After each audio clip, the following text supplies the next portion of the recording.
welcome to the show.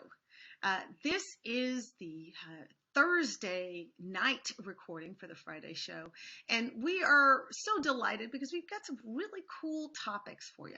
So we're going to start out talking about Joe Biden's announcement of his support for $15 minimum wage. That is very exciting for those of us progressives who have been on the living wage train for a while, and so we're going to talk about that. The next thing I want to talk about is the claim of the Republican Party that it is the party of Lincoln, and just how ridiculous that claim really is. So we're going to talk about that in the second segment, and then of course we have our Q&A, which is some of it is actual questions and some of it is just responding to some stuff that was on social media that needs commentary. So let's hurry up and get started. But before we do, please make sure that you are checking out these videos on YouTube as well as on our podcasts. And of course, if you have not already asked a friend, a family member, a crew, a best friend, or a colleague to be a patron of this show on Patreon, please do that. That makes a huge difference. Now, let's get started with this $15 minimum wage. What I want to talk about here is that a $15 minimum wage is not a gift in any way, right? It's not a gift because in our markets, the market forces actually determine the cost of things. Unless, of course, there's manipulation to keep down the cost of things. So let's talk a little bit about what has happened over the many years with respect to wages. There was a time back in the day when wages were just, decided by an employer. And then over time, there were guilds and unions and other kinds of skilled labor and so forth, and standards were basically set for what is acceptable to pay for a certain kind of skill set, and that was all fine and dandy and great. And over time, the majority of enterprises were mom and pop enterprises or small and medium-sized businesses, and then we started to get into these major transnational organizations that came at it from a different perspective. So in the 80s and 90s, we still had these really massive corporations, but there was not quite the huge income disparity, between the workers who worked for a wage and corporate executives. But then there was this thing that happened where a bunch of MBA schools started to sell this theory that good corporate management was about maximizing profit, and profit is just a simple equation, right? It's revenue minus overhead equals profit, right? Very simple equation. Well, labor was viewed as an overhead cost that had to be tamped down and kept down. And over time, that pervasive thought that it is good business management to keep down wages started to become hyperdrived. It started to become this, I can be the smartest person in America at keeping down wages. And sometimes it would be framed as efficiency or productivity. But at the end of the day, what they were talking about is how to get the most amount of work out of people for the least cost. And of course, a component of that is keeping down wages. Once after World War II, we were already starting to move into this category of benefits, right? Of health benefits, which were supposed to be the alternative to higher wages, an incentive that was not strictly financial, theoretically.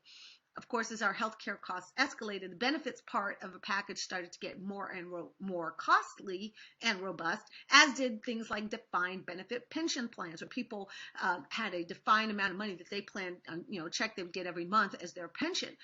Those went the wayside, as I'm sure you now know. They're very rare these days because they're an uncontrolled escalatable cost. And more of what you would consider your personnel costs were taken up with pensioners and retirees as opposed to active workers. So they decided that was no longer good, and they went into these defined benefit plan structures. Defined contribution standards, So that we went from defined benefit to defined contribution. And in defined contribution, it's like a 401k or it's like an IRA or whatever. You contribute something, the employer matches that contribution, and however much that is, that's what you get. Now, if you don't contribute much, or if your employer doesn't contribute much, that's not very much. But a defined contribution plan is a great plan for people who make a whole lot of money because they have the extra money to invest in these plans. If you're a minimum wage worker, a defined contribution plan is crap. 10% of not much money is still not much money. And so at the end of the day, we now have a huge, huge population that has virtually no retirement savings and are actually going to be relying almost exclusively on Social Security because of that kind of transition. Again, a transition that makes perfect sense if you are a student in an MBA program like Harvard or Cornell, right? Makes absolutely no sense if you're a person who's actually concerned about the well-being of the American people. And so we not only had this sort of draconian attitude towards benefits, especially because we were always factoring the increasing cost of health benefits, but we also had this really draconian attitude towards overhead, which included wages. And the smarter you, the more valuable you were as an executive, as a company, was the person who could keep down those wages the most. And it should not surprise you that over time, companies started to talk to each other about what they were paying their employees. Now we have this thing called wage benchmarking. I know this. I was a labor and employment attorney for many years. Wage benchmarking is when companies in an industry check out each other and make sure they don't pay anybody any more than anybody else.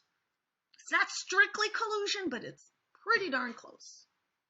And that wage benchmarking makes sure that no company is out there really paying a whole lot more, because if they do, then they're going to get the most talent. So wage benchmarking is a way for companies to keep themselves from having to deal with increasing their wages to keep talent, right? So that they're all sort of on a wage paying, same level playing field.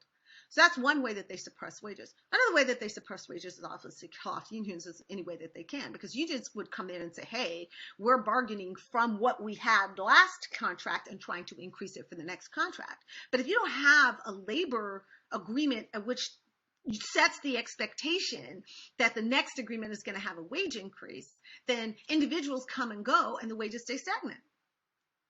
You hire somebody, you fire somebody, and somebody's compensation will only increase to the extent that they get a higher job in the hierarchy, not that they're longer in the job. You could be in the job for 10, 15 years and still be making the same wages you were making 10 years ago. In a union environment, that's not true, because you get wage increases with seniority and you get overall wage increases from contract to contract. So once you kill off unionization, boom, you now take out that component of wage increases.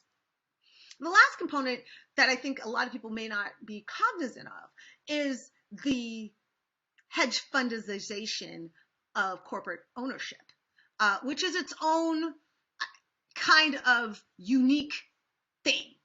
Because back in the day when, there was corporate ownership was really in the hands of the board of directors, and very, very much the senior leadership felt a sense of ownership of the well-being of the enterprise, right? And the well-being of the enterprise was most often reflected by the productivity and the morale of the employees, the people who stick around, right? And the innovation and the growth of the business. But when you became a hedge fund, right? When companies began to be bought up by hedge funds, at that point, the concept was, I'm going to take this company and I'm going to, from 36,000 feet in a purely analytical way, decide how to cut costs or restructure or streamline or merge so that I, the hedge fund owner or the hedge fund investor, can extract the most profit for me, right? Not for the well-being of the enterprise, and most certainly not for the well-being of the employees, right? For me, this became a game of like Monopoly, if you will. I'm going to acquire this company and break it up into these pieces because I can sell that piece for X money and I get rich, and I sell this piece for X, Y money and I get rich, and I lay off all these people and I get rich, and I offshore that component and then I get rich, because everything about hedge fund operation is about the financial success of the investors of the fund, not the financial well-being of the people in the enterprise.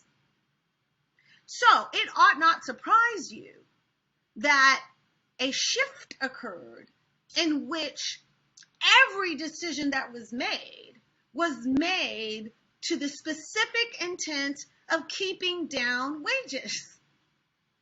So the belief of the Republicans that market forces define what labor costs should be, the reason that's complete bullshit is because they're making the forces to unnaturally suppress wages. Right? Just this line of antitrust, but they are intentionally creating artificial market forces for the express purpose of pushing down wages and making people unable to compete from one employer to another to get higher wages.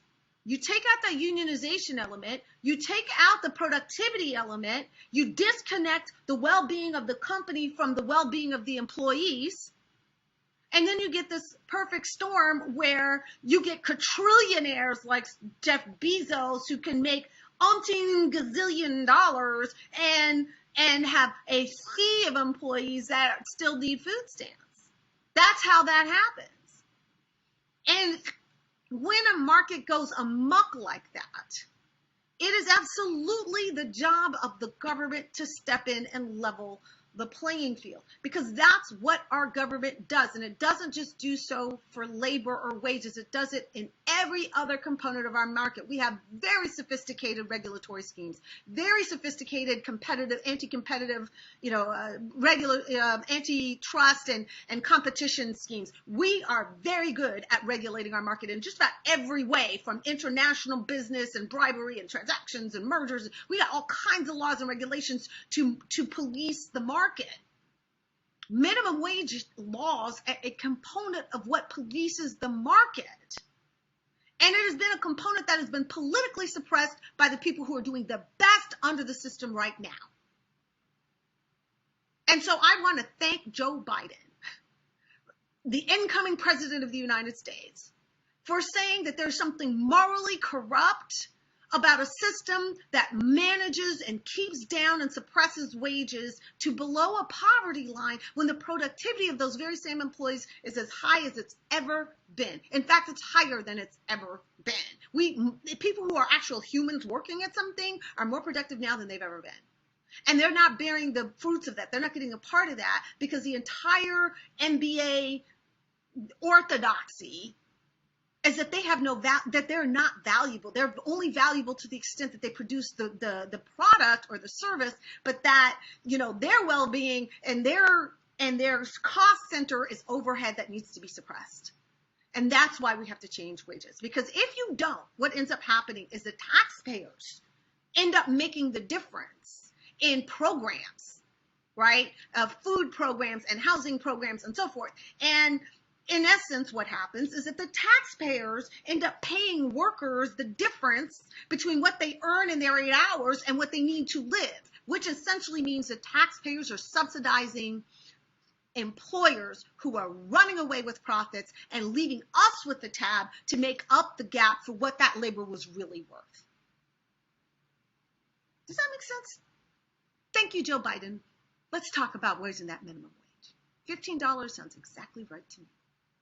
If you like what you just heard, you can find out so much more and hear so much more on my Patreon channel, patreon.com/Pam Keith FL. That's where you hear the rest of this discussion, and there's lots more to share.